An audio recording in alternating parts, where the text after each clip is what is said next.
Yo, what's up? This is Flex Alexander, and I just finished the most ridiculous interview with my brother D. on Pep Talk, sponsored by Lavish Life Magazine. You better check it out.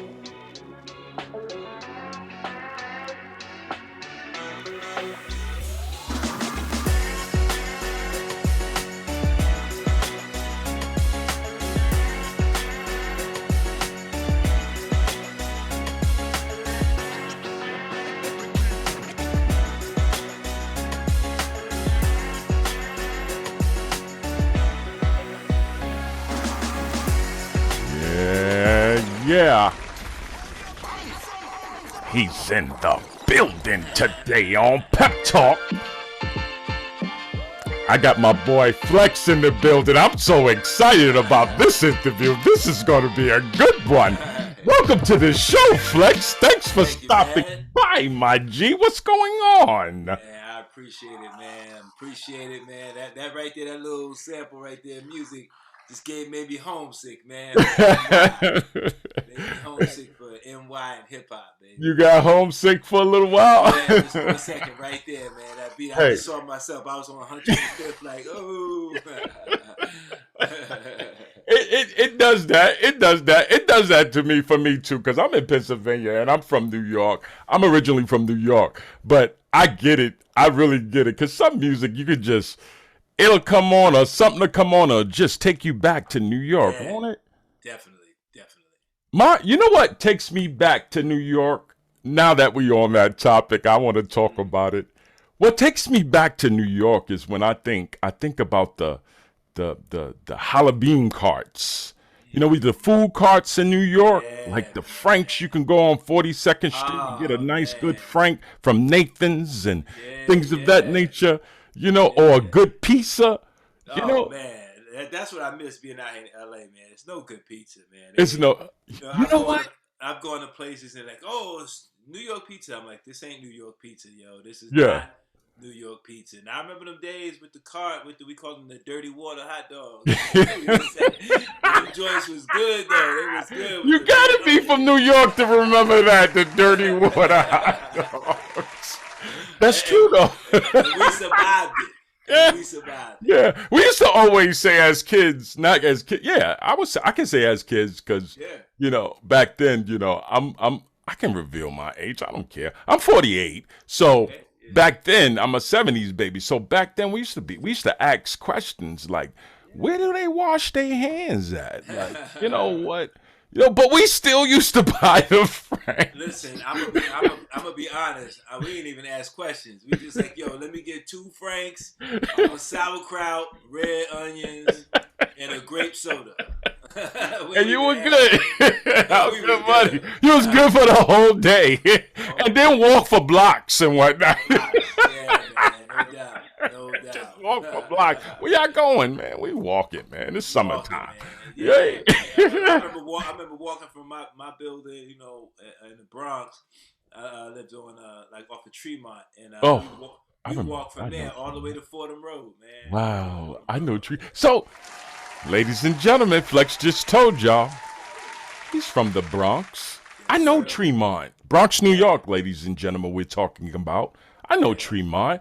You know, my thing, Flex. To be honest with you, though. When you move from out of the hood, or when you move from out of New York City and go back, I can't front. I really don't miss it.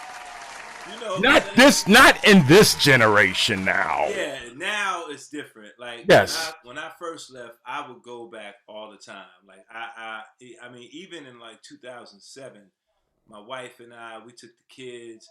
I said, I want to show y'all where I come from. And it was Christmas 2007. And we went back. And I wanted to do the whole thing with the kids. You know, Rockefeller Center, the big tree.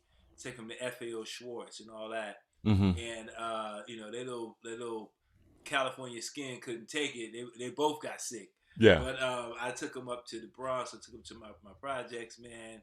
And I remember pulling up, and my wife was like, "We getting out?" I'm like, "Yeah." I'm like, "We good money. Don't worry about it. We getting out." So we get out. Right. As soon as I get out, I see one of my friends. He's like, "Yo, what up, kid? Good to see you." Hey, yo, man. Last Saturday they just found a body right there. Yo, I catch you later. I was like, okay. And she was like, oh my god. But we went inside, and I always used to go back because I always would visit the elders who helped, shape me, and who helped, watch me, raise me. I would go back and see them. And the amazing thing is that a lot of them were still there. And those Wow. apartments that seemed so big when I was little were so small, and they were filled with stuff and just years of stuff, man. But getting to go see those people, man, and always showing my love, man. Even when we had the reality show, took them back there, and we Yeah. went to my elementary school. Yeah. We filmed all that. I talked to all the people who sat in front of the building, and so that was probably the last time that I went back, and I really enjoyed it. But now it's different. That's great. That's great. Flex, you can see my background. Yeah, See, I got the I see that joint. See the this show this over right there. here. This show. Yeah, This yeah. right here, man. I want to get into that. We're gonna get into that. We're gonna get into the also you and Shiny's show that you guys had. Right. We're gonna get into that. But what I want to do is first, before we even touch on anything, I want to first say happy pre-anniversary. You got an anniversary coming up on Saturday. Yes, You sir. know, Yes, sir. The um, 19th. yeah, yeah. What's that feeling like, man? You and Shanice been together Yeah, for 22 20 years, man. plus years, man. Yeah, 22 That's years, man. what. Yeah, it doesn't feel like it, man. It really, I think you start to see it when you look at your children, and you Yeah. see your children growing. You like, whoa, you know what I mean? These are like full on, like almost grown people right now, and in the little grades you start to see, and the little aches and stuff. When you get Yeah. up, you feel it there. But other than that, it's like 5 minutes. Literally, it's like 5 minutes. We just Wow. just rolling. You turn around, you're like, man, 22 years has passed. She's been with me through my 30s, my 40s, and now I'm going on 52 in April, and it's crazy, but it's dope though. It's dope. Hey, man, I got a question because when Shani was up here, because I told her I've been following you guys since the 80s, the 90s. I've been really following you guys. Yeah. What's in the milk, man? You guys don't. God, black don't crack, boy. I tell you, boy. Man, we just try to eat healthy, and drink that. We gotta drink your water, Yeah. I really think it helps. I think being out here definitely helps. We get a lot of sunshine, a lot of outdoor activity, Yes. and we just try to be conscious. Of course, we have our times when we want to eat what we want to eat, but for I would say 70% of the time we're eating pretty healthy, That's good. and I drink alkaline water. I have an alkaline machine in the house, and we constantly drink that. And Okay. yeah, man, and just try to stay stress free. That's Yeah. the other That's the key. thing. That's the Stress key. free is definitely the key. Yeah, no doubt. What What's going on, man? Talk to us. What you got going on? I know. I see. I mean, for ladies and gentlemen, for those that in the know and for those that don't know, man, Flex is he's a comedian, he's an actor, he's a choreographer. The list goes on of all the things that you do. Yeah, yeah. What's going on with you, man? Tell us, man. Right now, I mean, at this point, I'm into producing, creating. I have two shows that creating a single Hmm. camera half-hour comedy, and one is a drama. It's like a kind of procedural drama. Okay. And I'm doing a podcast now, Flex Zone All In, Okay. which will be probably we releasing it in either end of March, early April. Okay. I just filmed episode 7 last night with comedian Ida Rodriguez, who's also from the Bronx, Okay. and Okay. we talked about her special fighting words, and just everything she's gone through, being Dominican and Puerto Rican, and Right. just that whole. It's a great interview. We've had Chris Spencer on there, had Daryl Bell from Different World, Ooh.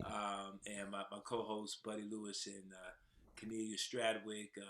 Just we did a radio show for Dash, Okay. And after that, just I wanted to do it again, but then I was like, it's got to be the right circumstance. So partner with Miss Brother Carlton, and he said, hey man, let's do it. Let's put some money behind it, and I'll support you. And Right. and I was like, all right, cool. So we just started going, and it's tough because everybody's got a podcast, everybody's doing something, and which is nothing wrong with it. So you got to That's find true. a way to be original, or find a way to you want to have people view and tune Yeah. in. So I Hmm. just interview guests, whether it's comedians, actors, actresses.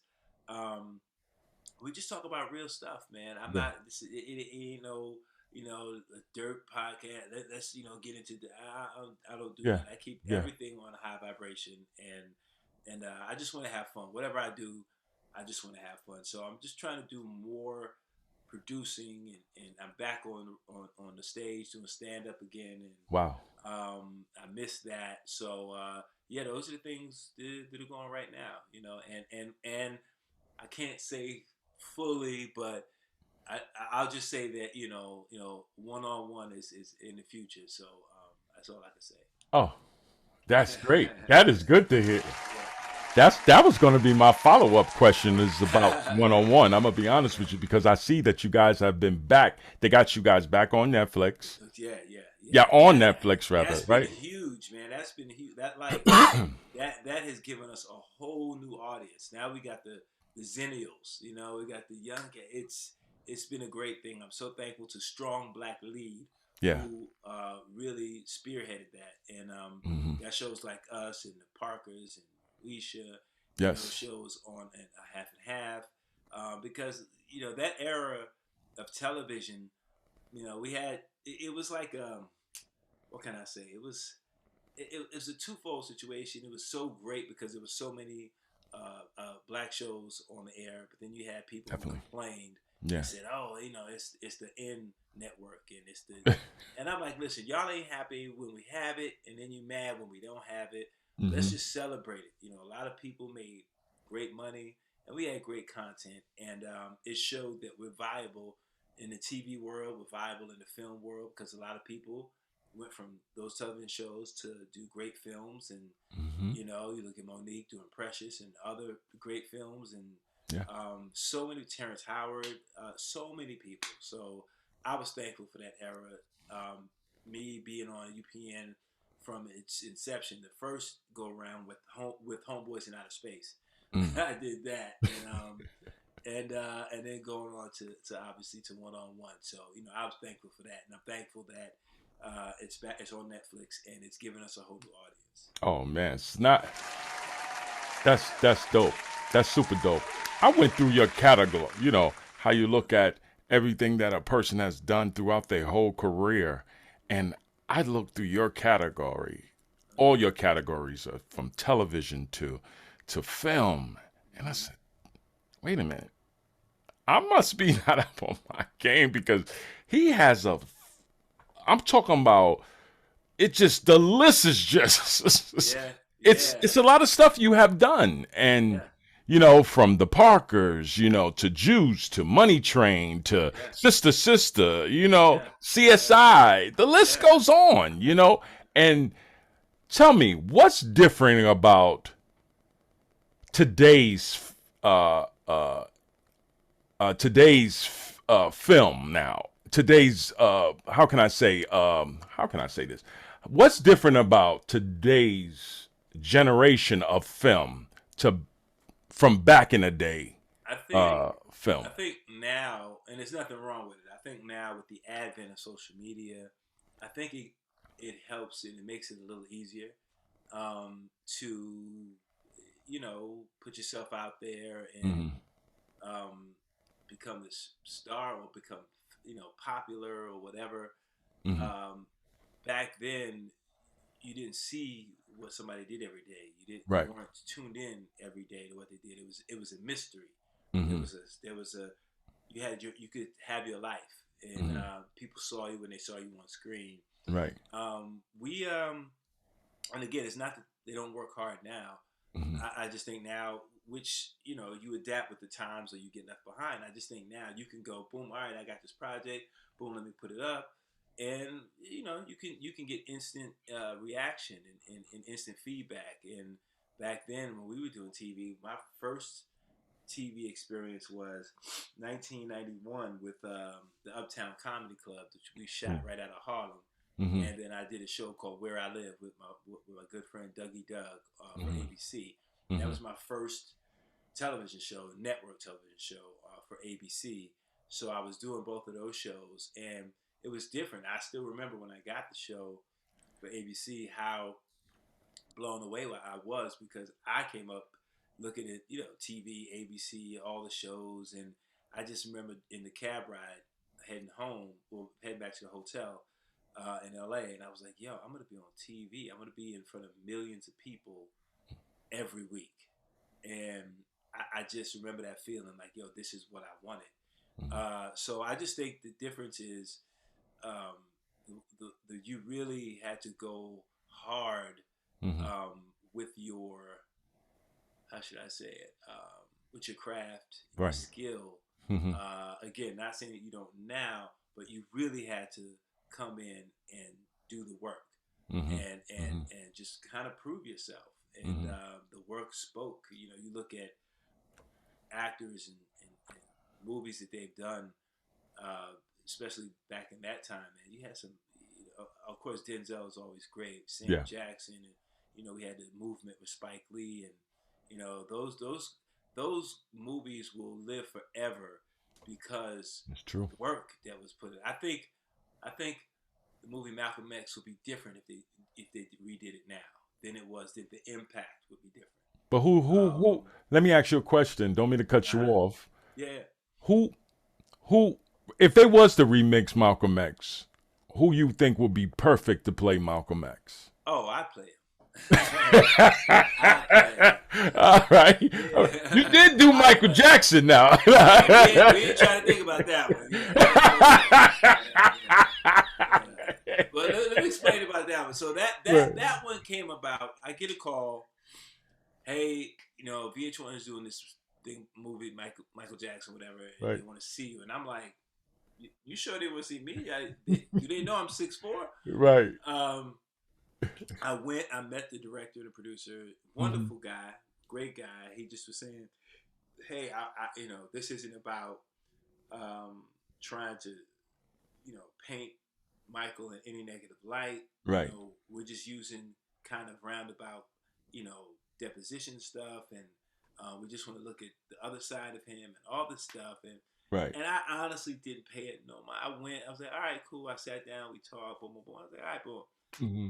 Then I get a call like, yo, that you want to do it? They want to give you an offer. And I'm like, what? And then I find out later that the other person they were thinking of was Hill Harper. I remember that. I don't even know if he knew that. But so I get it. And my thing was, hey, makeup got to be right, and music and all that. So we shoot it in Canada. Immediately when I saw the makeup, I was like, this is a problem. Let's get somebody from LA. I had somebody, Merce, who's my makeup artist, on the show on one-on-one. I was like, I want to get her up. Like, I know what she can do. They were like, oh, we gotta, rules. You gotta have a certain amount of Canadian crew, and then I was like, all right, cool, whatever. But it was just when they spray brushed my hand in the trailer, I was like, okay, we in trouble. And airbrushed it. So then they said we had the music.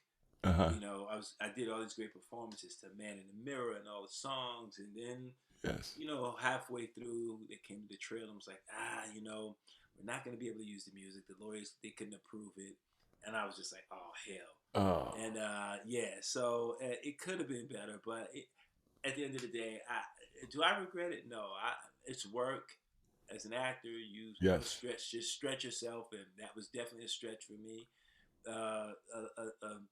With Jermaine, Latoya, Jackie, like a lot of them saw it, and they were like, "Yo, you embodied him, and you did what you do." The movie as itself was horrible, but you didn't shame him, so and I was happy with that, and it paid me really well. So hey, I had to feed him. What can you say? You can't say nothing to that. Yeah. And not only that, art is art, I feel. My thing is, I embrace and I, embody art. I Yeah. mean, I, I had a conversation with someone the other day, and I'm gonna say it. I don't care. And my thing is, you can't you can't downplay a person's art. Hmm.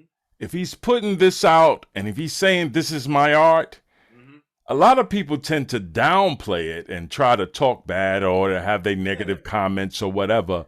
But you can't do that because it's art. It's You art and, know? and it's work. And again, with the advent of social media, we did this. There was no social media at Mm-hmm. all. So Mm-hmm. I thought I was cool, but I was like, oh, I'm good. But the thing I tell people sometimes, I say, listen, you get to see what I do Mm-hmm. every day. Mm-hmm. I don't get to see what you do, what your job is. That's true. And I'm sure somewhere in life, we've all taken a job that we really didn't want to take, or Mm-hmm. we were like, but we had to do what we had to do. So I put it in that perspective, yeah, and I move on. But I laugh now. You got to be able to laugh at yourself. People leave comments, and I laugh with them. They go, "Oh man, yo, you cool," you know. I'm like, I'm not gonna be mad. What am I be mad for? I'm like, that was guys years ago. I'm like, Yeah. I ain't tripping. You know, Yeah. it is Yeah. what it is. You know, I'm Yeah. trying to, from here out, and what I've always tried to do was one thing that they can never say is I never, sold myself out, or did something compromising, Mm-hmm. I've always tried to represent the culture. I always try to represent us well. You know, I didn't go on no drug binges or nothing Mm-hmm. like that, and you know what I'm Mm-hmm. saying. I'm like, so let's look at that. Yeah. Yeah. Definitely. Definitely. Cause I must say, I mean, for those, like I said, once again, for those that's in the know and those that don't know, I mean, you've been in the film industry, the business since 1992, Yeah, right? yeah, yeah. That's pretty. I mean, if that doesn't speak for itself, I don't know what to tell people. I can Still put a going. cape on and I'm good, and put a Yeah. camera on me, I'm good. I've been doing this for a while. Talk to us about how did you break into to comedy. Oh man, Let's get into that. Matter of comedy. fact, is was comedy your first love Comedy, or okay. dancing? Let me tell you, this is how it happened. It's funny because comedy. I'll go back to you know in my apartment in the Bronx. My mom is getting dressed to go out. I'm sitting there. So when HBO first came out, Mm-hmm. and this concert comes on called Delirious with Eddie Murphy. Mm. I see this, Mm-hmm. and I go, "That's what I want to do." Wow, Wow. this is amazing. Right. And my mom was like, "Oh, okay, baby, all right, sure," and she Right. goes and heads on out. Now mind you, I said that, but then I followed the path of, I wanted to play ball, play basketball, so I didn't get the scholarship and all that. But my cousin and my cousin Ed, when we would, well, he goes by Grapevine from the group of Trends of Culture, Mm-hmm. off and on, and Valley of the Skins and those Yeah. songs. Yeah. We really tight, and we used to do comedy shows, for our family or each other. We sit up there and we talk about our aunts, our cousins, Yeah. not knowing that this was preparation. Wow. So we would do that, and then I started dancing, obviously, and traveling, and Mm-hmm. I had one of my boys. I was in a crew called Mop Tops with Stretch, Khalif, uh, uh, Link, Ejo, Voodoo Ray, God rest his Mm-hmm. soul, Ramir. We had a whole crew, and Khalif. I would meet somebody, see somebody, and just do impressions. I'd impersonate them on the spot. Khalif was like, "Yo, son, you got to get on stage, son. You got to do something with that." And I Mm-hmm. was always like, nah. And he dared me basically to get on stage. Wow. And I heard about the Uptown Comedy Club, and they had an amateur segment where you can go on and do 2 to 3 minutes of comedy. Back then, that was a lifetime. I was like, how am I going to be up there for 2 or 3 minutes? I only had a few jokes. I was doing a lot of impressions back then. So Right. I go for every week I went, something happened. Like they had a flood. I went back, something else happened. Then I finally got on and did my impressions and all that. And let me tell you something, the feeling I got from when the people were laughing and knowing it was because of me it was like no high you could ever think of. I was like, yo, this is dope. I was dancing for people, and I was working for them, and I Right. was like, yo, this is me. Did that, and it immediately just like it just set me on the path, and I went on a couple of weeks, and then the Brown brothers, Kevin and Andre Brown, who were the owners of the Uptown Comedy Club, they approached me and wanted to manage me and stuff, and the rest is history, man. The rest was history. We did some great things right out of Harlem, man. Wow, wow, that's dope. That is definitely dope, man. I like to hear stuff like that. Listen, so you got we're hearing that you're back doing comedy now. Yeah. You're back doing shows because we know we had the pandemic. Let's talk about the Yeah. pandemic. How did it affect you? Oh man. Gosh. Well, me not doing comedy was prior to pandemic. When I started the first season of my show of One on One, I tried to go out.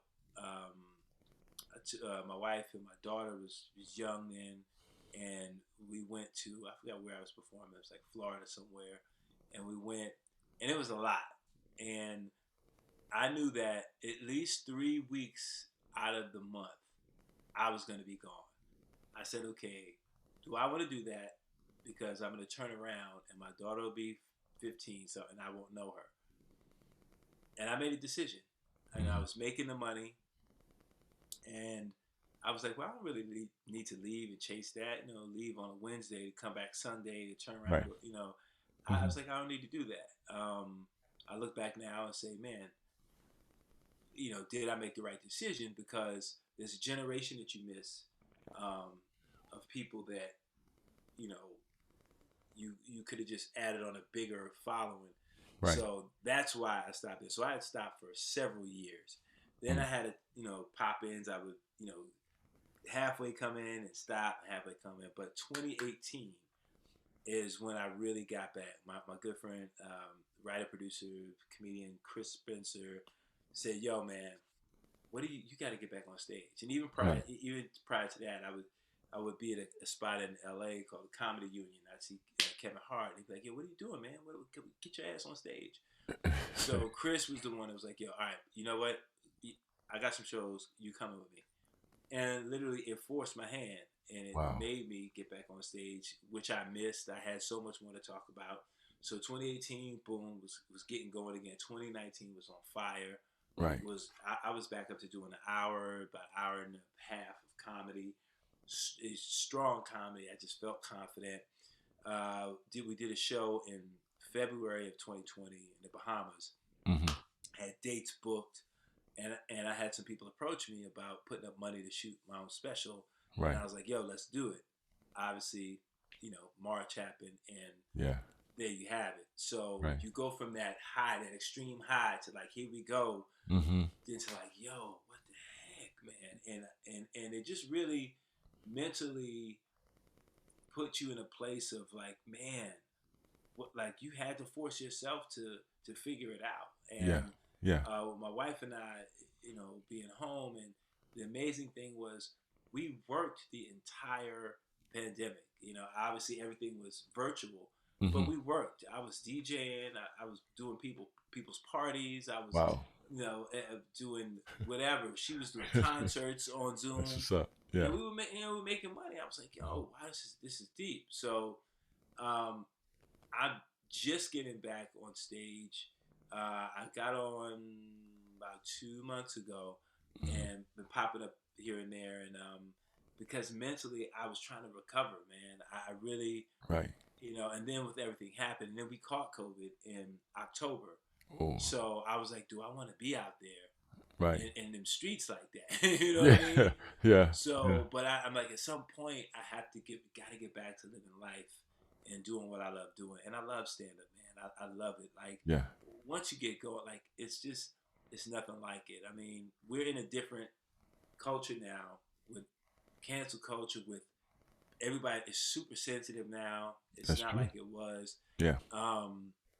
So that's a different thing. But I don't talk about anything controversial. I talk about my family and my life. So, Yeah. so the pandemic was positive in the sense that it really made me dig deep. My wife and I get creative, and it gave me a lot of time to write more material. Yeah. So now, getting back out there and sharing that, but I think what it did and it did for us is it got us. Um, it really forced us to really know each other because we were going like this. Yeah. She was Yeah. working, I was working. We were, the kids, school, and this, and it made us sit down and go, hold up, man. I have to appreciate this person I'm with. Right. I had to, my family. Like, Yeah. whoa, the little things matter. Yeah. Because we're all, we all chasing. We all, got to hustle, got to get grind, get the That's bag, true. Yeah. and, Yeah. and we're not thinking about the most important things, which our family. And I'm a '70s baby. We ate at the table. Yeah. My moms didn't play that. We ate at the table. We, shared stories, what our day was like, and now everybody's like this. So the pandemic was a positive, had a positive effect on myself. Yes. Yeah. Yeah. I hear you. I heard you mention. You said with what made you. How can I say? Uh, bench yourself Mm-hmm. for a while from comedy because we only can bench ourselves. Nobody can Yeah, bench us. yeah. What made you? I don't know if you touched on that. A What little bit. what Yeah. It what was. was it? Was it? I was making the Yeah, I money. want to do something else. No, I'm not. I I was want. making the money. I was making the money on TV, and I was like, yeah. Well, I don't want to go out there and chase, a few grand it was going to Right. give me at that time. Instead of thinking, you know what, let me go put the work in now because that's going to pay off later, Right. and then I could, do international tours.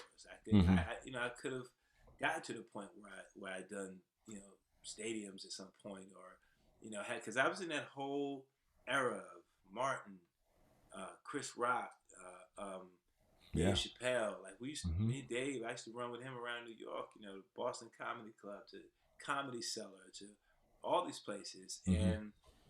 and that's the thing that I won't say regret, but I wish I would have just done it differently. Right. And part of it was I think once I stopped, and then the trying to get back, and this was even long before the pandemic, Mm-hmm. just like trying to get back, it was partly my own fear, Right. which I had to have an honest conversation with myself Mm-hmm. and say, you're talking yourself out of this. You know what I Yeah. mean? Yeah. I was like, oh man, they're gonna, man, if I talk about something, they're gonna really understand. And can I still talk about something relevant? Am I still, and you do that enough, and you're gonna talk yourself out of it. Mm-hmm. And that's what I did for a while. That's what I did. Wow. Wow. Wow. I hear you mention about family. Let's talk about family. You and Shanice had a reality show Yeah. together with your family, and it was Yeah. based on reality, real Yeah. reality. You guys Yeah. really went through on the show. And Yes. can we talk a little bit about the show? Oh yeah, definitely. First of all, I didn't want to do reality at all because I said, look, I'm an actor. They're not gonna take me serious. Right. If I do this, they're gonna look at me like, oh, it's in reality. I just didn't think it was respected. Um, but we had something to talk about. We toyed around with a couple ideas, and then we were just like, yo, how about we just talk about what we've been dealing with? And it took a lot. I think it was harder for her Mm-hmm. to, because she's very private. I think it was harder for her to really let people know what we were going through. Mm-hmm. And for me, I was like, yeah, whatever, it don't bother me, Yeah. Yeah. because I'd rather we tell it than somebody else tell our story. Right. And we just kept it 1,000, man. Like we didn't do anything over the top. We weren't out balling, buying Cristal. We invested in real estate, but it just happened to be the wrong time. And Right. that's really was the basis of everything collapsing because we put so much into it. I had Hmm. single family homes, had some units, and I'm thinking that's how you're gonna keep the wealth going and you can pass that down. Right. And when everything hit the bottom, man, it was like whoa, it was it was fast, and yeah, that was a tough period. But we just said let's talk about it because I know that there are people out there going through it. They may not want to talk about it, but there were, and we had a lot of people in this industry, people we know, that Yeah. came to us and like, oh man, you talking about that, man, that was, that really freed me, and because I was living in my car or I Wow. was living with my mother or whatever. We just were the ones that said we're gonna do it, and people were like, oh, "Why would you do that?" Because it's real. Right. We go through what other people go through. Our job is just different. We Yeah. may be more glamorized. We may make more money, but we have ups. We have downs. Everybody ain't always up here. That's They can true. appear that way. They might be up here financially. They might be up here in popularity, but internally and at home, they're going through stuff, That's you true. know. And we Yeah. just wanted to put it out there. And we had people, we had a couple that reached out and said that they were husband and wife. They were planning to commit suicide, and then they happened to turn our show on and Wow. saw us and said that you know, seeing you guys showed us that if y'all can be honest about it and you're going through it, then we can get through it. And they did. They Yeah. got through it. Yeah. Wow. That's dope. That's dope. Mm-hmm. You guys did express a lot of moments on the show that Yeah. I thought was okay. No, this is real deal here. Yeah. They Yeah. really going through something right now. Yeah. You know what I mean? Like Yeah. there were times on the show where when I used to watch the reality show, because I did, I used to be like, wait a minute, dang man, they really going through something right now. Yeah. This is real deal. This is not staged. You No, know, not at all. even with your kids, like the moments that you had with them, like Yeah. I was like, it was real deal, man. It was real deal. Yeah. Definitely was real deal. I thank you for bringing that and sharing that part of your life with us because a lot of people are secret. But did Flex? Do you feel like it was therapy for you?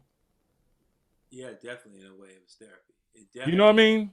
yeah, Even being though able you to, was in front of the camera, yeah, as is rolling as you going with the realness of it. Did yeah, did you did you get that inside you? Like, yeah, man, that was definitely, therapy for me. definitely being able to talk about it, man, and get that stuff out Mhm. easily, man, was therapy, and it really it helped. It helped. I look back at it and I go like, man, I'm glad. I don't think there was anything we did that I was like, oh man, I wish we didn't talk about that.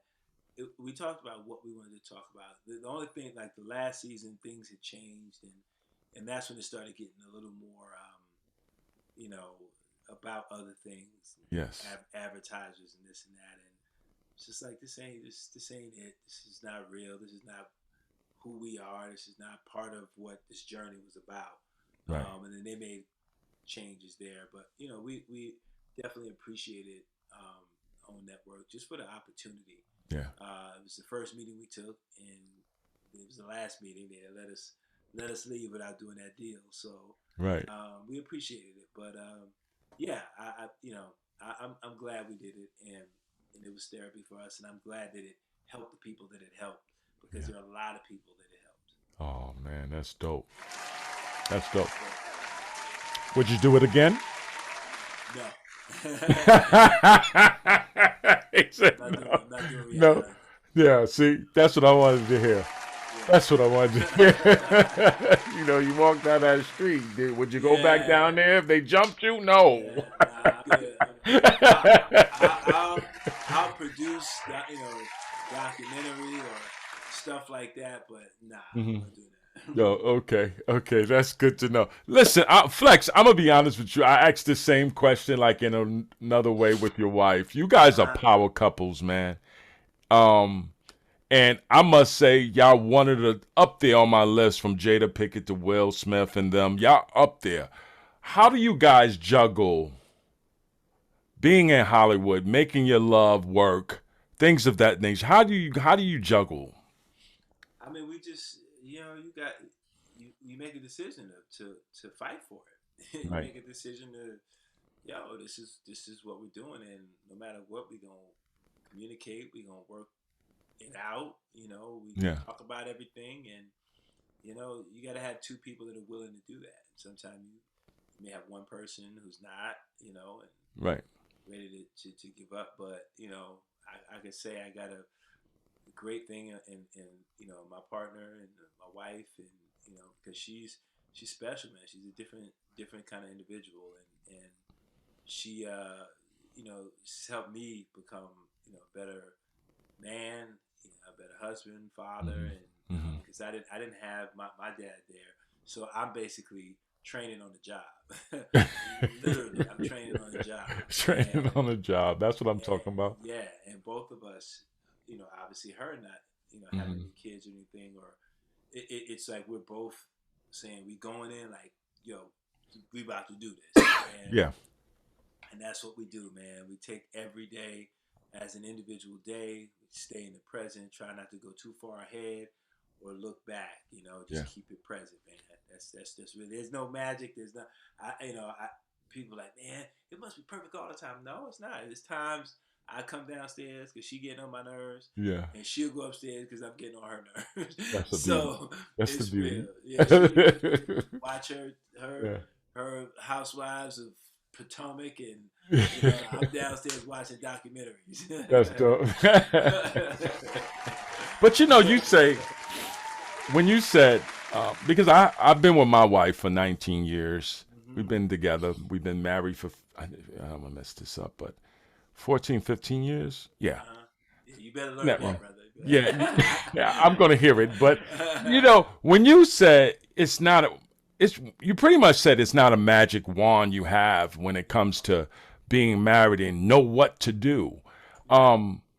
I don't want to make it seem like this, but majority of us coming out of New York or coming out of the inner city, we don't have a parent, or some of us don't have a father figure that can say, Yeah. "Oh, I was married and for 19 years or 20 years, and I can give you some pointers." A Yeah. lot of us don't have that. Yeah. So I Yeah. get when you say, "Oh, hey, I don't have nobody here to Yeah. tell me how to work this marriage and how Yeah. things go."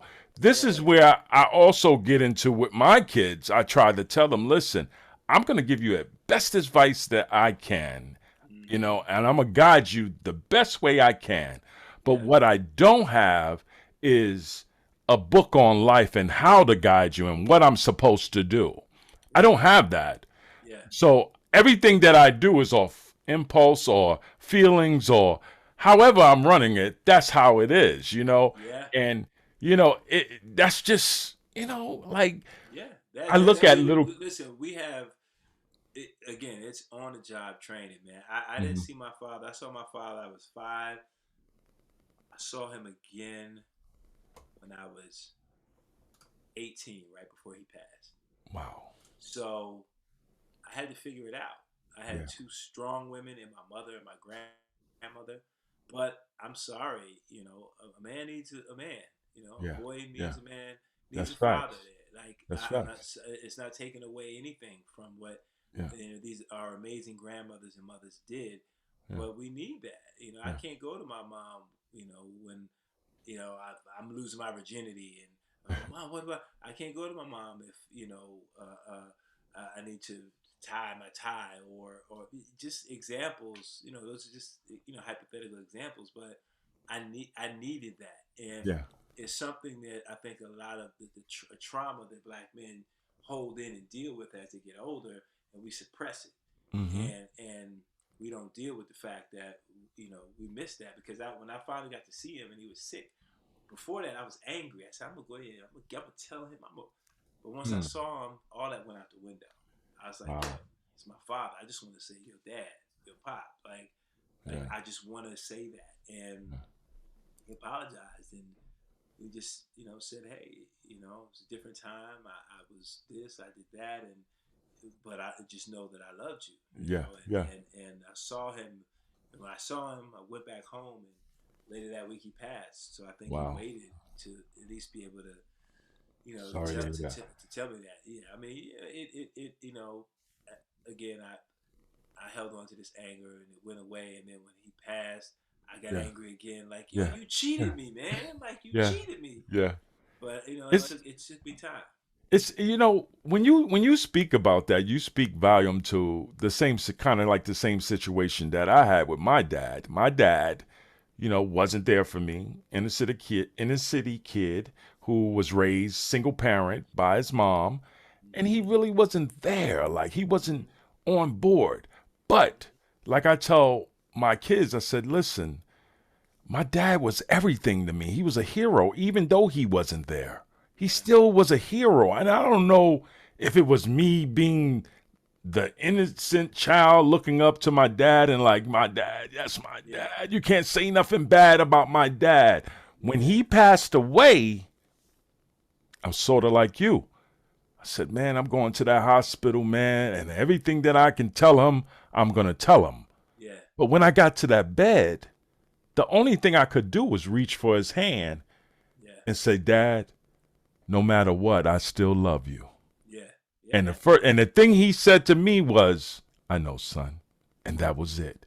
yeah, yeah, But I get when you say he passed away and now I still got this anger because I'm saying, yeah, man, that Negro wasn't yeah, there like that. yeah, I don't yeah, remember going to baseball games. I don't remember going to the movies with him. yeah, He yeah, wasn't there like that. yeah, You understand me? You have that anger, but then it be those days where you be like, man, I miss my dad. I remember a little bit about, parties and he yeah, coming through because my dad was a gambler. He liked to yeah, gamble. That yeah, was his thing. He liked to yeah, gamble. So if you saw him, you got a little trace of him. You got a little trace of him because he was gone. He was a Rolling Stone. He was right, boom, yeah, gone. You yeah, know what I mean? Doing yeah, him. yeah. Give you another experience, and then I'm going to ask a couple more questions. If you just tuned in, man, Pep Talk, we pepping it with Flex, man. Came to Pep Talk to kick it, and we kicking it. Yes, sir. But Yes, sir. to give you another one, man, it was an incident where my dad, I used to go visit him, and I saw my dad for the first time on a Long Island Railroad, getting off the Long Island Railroad. He was binging. Hmm. I didn't know that until I got older. Because when he saw me, and I said, hey, Dad, Dad, he gave me this look and he just kept going on me. Hmm. Never Yeah. stopped, none of that. Never Yeah. stopped to talk or none of that. He just kept going. Hmm. Yeah. And it wasn't until later on, as I got older, I stopped putting one and two together. My dad was on them D-rugs, bro. Hmm. He was Yeah. on them drugs. Yeah. You understand what Yeah. I'm saying? And he didn't want me to see him on his binge. So that's Yeah. why he ignored me. That's what I got out of it. Yeah. But these are moments, Flex, that inner city kids, any kid, all Yeah. kids, not only just inner city, but Yeah. all kids Yeah. that go through, different things in life with father and things of that nature. If you had something that you wanted to give a child right now, some advice, what would you give them that's going through that right now? Man, just try to find someone, whether it's a mom, if they have a mother, or a grandparent, or uncle, someone that they could confide in, someone that they Hmm. can see themselves in, someone that they can try to model after. That obviously that it's a good model. Someone they can communicate with, someone they can express. Because I'm telling, we hold stuff in, man. A lot of us, and you're right. The inner city kids, like Yeah. that was the majority of it. Because you got to remember the plan that was set out. I think in the late '60s, Hmm. early '70s, that Hmm. in order for a family to get welfare, father couldn't be there. Yeah. I It's mean, true. like, come on, like Hmm. that was a prerequisite of Yeah. you getting welfare. Man can't be in the Isn't house. that something? That alone, I have friends that used to tell you I gotta go yeah, you gotta because go. You because gotta the go. welfare people are coming Yeah. and So think about that. So you know, people can't say like, oh, you just whining. Your dad wasn't there. No, there was. I'm not saying that was what have my dad out. My dad had all kind of stuff going on, but Yeah. just in general, in the urban, in the hood, Mm-hmm. Mm-hmm. in the That's true. boroughs, Mm-hmm. you could not be in the house, and that that was a plan that we're still affected by to this day. Yeah, that still go on to this day. To be honest, you're right. Yeah, yeah. It still go, and it's not only just the dad. You can't have too many people in the house Yeah, that are not living there. In the projects, they have that are not living there, and if they find out, or if someone comes by and they find out, you can be in trouble for that. yeah. That still goes on. And then now they're trying to get people out of the projects because they're turning them into condos, and you got all the gentrification that's happening. Mm-hmm. So Mm-hmm. you know, Mm-hmm. Oh, that's this is good talk. This is good talk. yeah. This is definitely good talk. Now, now that you're back into comedy, Mm-hmm. right? In the comedy game, who do you think is the hottest comic out now, right now? When I look at, I mean, one of the masters to me is Dave Chappelle. Hands down, master. I mean, I don't know if it's based on popularity, whatever, Mm-hmm. but Dave Chappelle is my idea of a new era or a new version of Richard Pryor, of Dick Mm. Gregory mixed into one, um, Paul Mooney mixed into one. He just, I know there's been controversy and things he said, but people just listen, Yeah. listen Yeah. Yeah. to what he's really saying. Right. I just think he's tapping into the spaces that a lot of us don't want to go. He's tapping into spaces that we need to have the conversation about. Facts. He's tapping into spaces that lend itself to hearty debates. Mm-hmm. He's just hitting like every spectrum to me. And look, some of the stuff is not knocked down funny, but Mm-hmm. that's not always the point. Yeah. The point is to get it in here and you're like, oh man, That's a fact. okay. You know what I mean? Like Yeah. that is the point. Um, Kevin Hart, what he's done as a mogul, as a business, as a stand-up, um, stadiums, domestically, internationally, things that have never been done. Mm-hmm. Got to put him up there. And one of the funniest guys to me, like hands down. Yeah. I don't think he's gotten his just due is Earthquake. Ooh. Earthquake is That's one of my favorite comedians. hands Yeah. down. I must say, yeah. Yeah. Funniest dudes. I've been around. I've seen a lot of comedians, a lot, and hands down, Earthquake is just he's the truth, man. So, Ooh. Ooh. Ooh. Was you around? I think you were around. They got a special. Guy Tori, is his name Guy Tori? Guy Tori, yeah. Did you see the special they got? Fat Tuesday. Yeah. Yeah. Was you around then in Fat Tuesday? Did you ever get a chance to walk in there? I was not. That was during the time where I stopped doing stand up. That's when I was doing television. Oh, And I was like, I didn't do any stand up.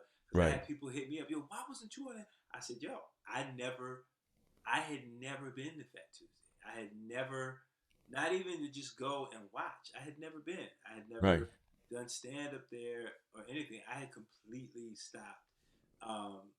The Fat Tuesday was literally it was like Uptown Comedy Club.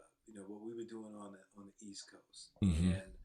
and Bob Sumner, Russell Simmons, all those guys, they had come to Uptown Comedy Club, early on, and because Uptown Comedy Club was I started in '89, so Uptown was I think already going like in '88 or something like that. It started maybe late '88, so that feeling of the people around the stage. That was Uptown Comedy Club. There's comedians here, and everyone's just around you. Fat Tuesday, to me, was that for the West Coast.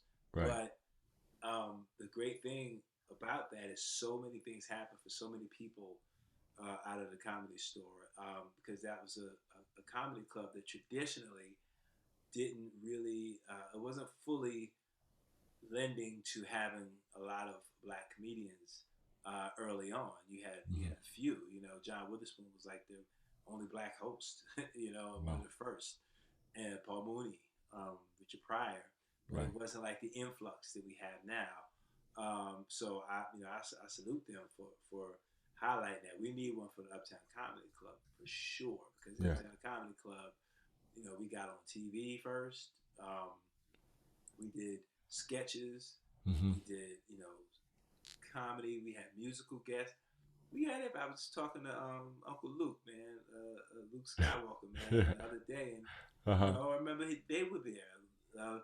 Brand Nubian, SWV, Wu Tang. We Yeah. had everybody there. We had Yeah. everybody there. We had, and the people that came out of there, other than myself. I mean, Dougie Doug was really the one who broke out, Hmm. and got into the mainstream in television and film first. Yeah. It was Dougie Doug, and was there when Tracy Morgan came through the door.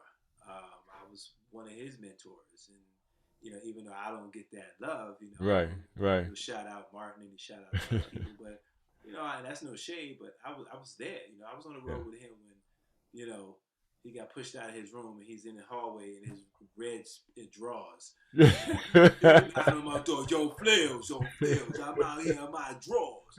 Um, so a lot of people Yeah. came through there. Jim Brewer, one of the Hmm. few white comedians, come up to Harlem, came up there and just killed it. A guy named Rob McNally, Wow. JB Smooth, Yeah. I JB know JB Smooth Smooth. through there. Man, we had a lot of great comedians come out of there, man. And so yeah, that should be the next documentary done. But hopefully everybody can get their stories together. Yeah. Yeah. I'll be tuned into that. Yeah, Definitely be tuned into that because we gotta support each other, man. As we black have to. folks, that's one We gotta thing. tell the story. We gotta tell the stories, man. We Yeah. gotta Yeah. tell our stories because everything's being changed. Yeah. You got critical race theory being thrown out. Yes. We gotta tell our stories, man. Definitely. We have, again, we've driven the culture, created the culture, but we don't capitalize it. We don't gain off of the culture the way others do. Yeah. We don't. We definitely don't. We definitely don't. Let's talk more. I'm gonna get. I got one more question, Flex, and Okay. then I'm gonna get you out of here. If you just Yeah. tuned in, man.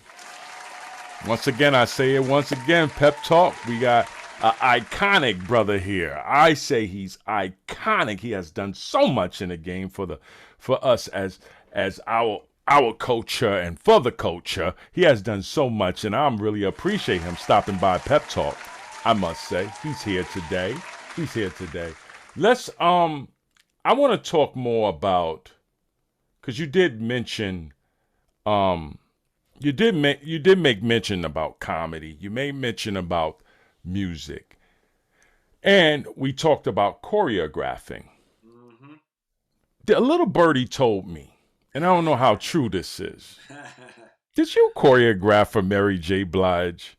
No, okay, no, I didn't choreograph Mary J. Blige. I worked. That was I don't know how that stuff ends up in your bio and online. It's just like online. They have that Shawnee's anniversary is Valentine's Day. We got married Valentine's Day. Not true. So it didn't Not happen. true. I honestly don't know how that was in it, and I saw it, and I should take it out of my bio, but I just was. And I said nobody's gonna pay any attention to that. I was wrong, but no, I didn't choreograph for Mary J. Blige. Mary's a good friend. The dancers that worked with her, I worked with a lot of them.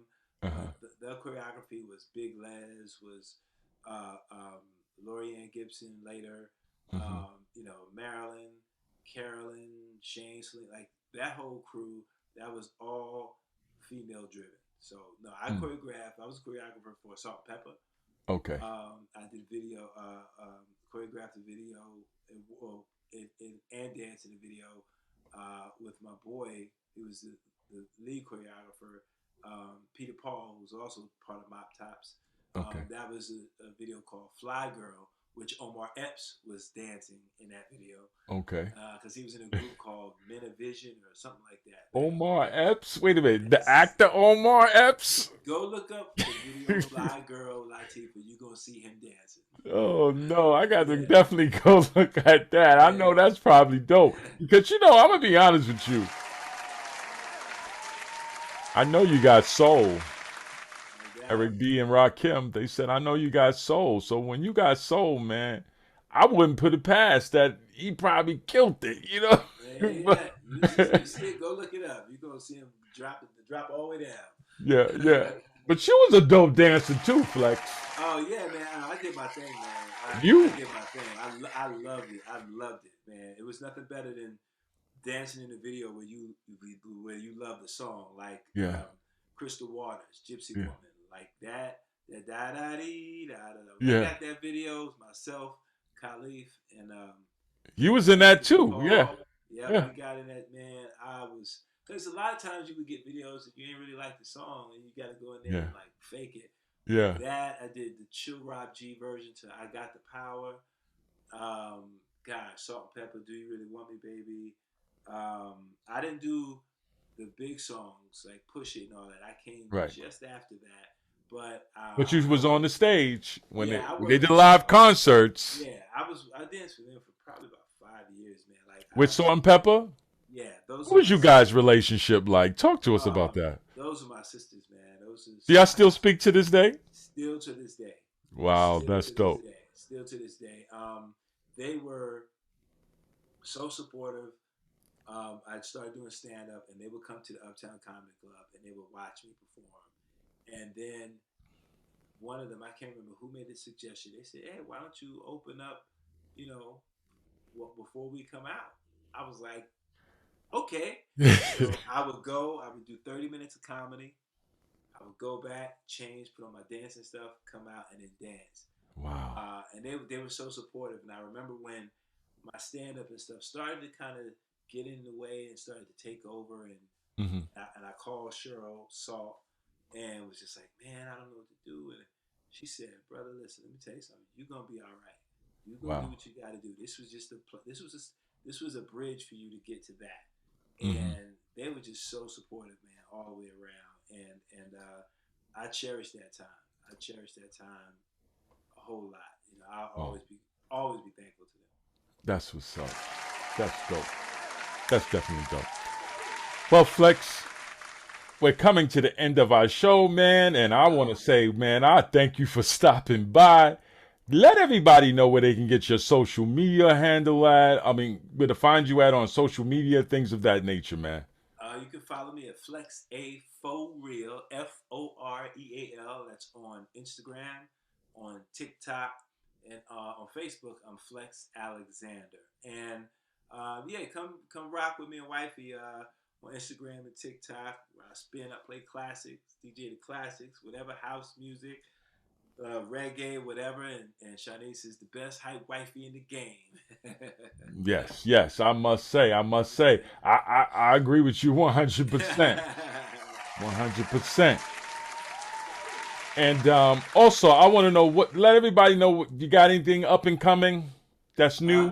Like I said, the podcast and the other things. The podcast, yes, you did mention that in the beginning. Yeah, and other things I can't fully, things that happen in development, I can't fully talk about yet, but this year is going to be a really good year. Great, man. I wish you nothing but success, Flex, man. I must say, man. Thank you. This has been another dope segment, man. I had Flex come in the building, man, on Pep Talk, man. We kicked it. We did what we do as men. And I want to say, I wish him and his wife nothing but success and love, peace, prosperity. I'm D Mole, man. And this has been another dope segment of Pep Talk. You guys be safe out there.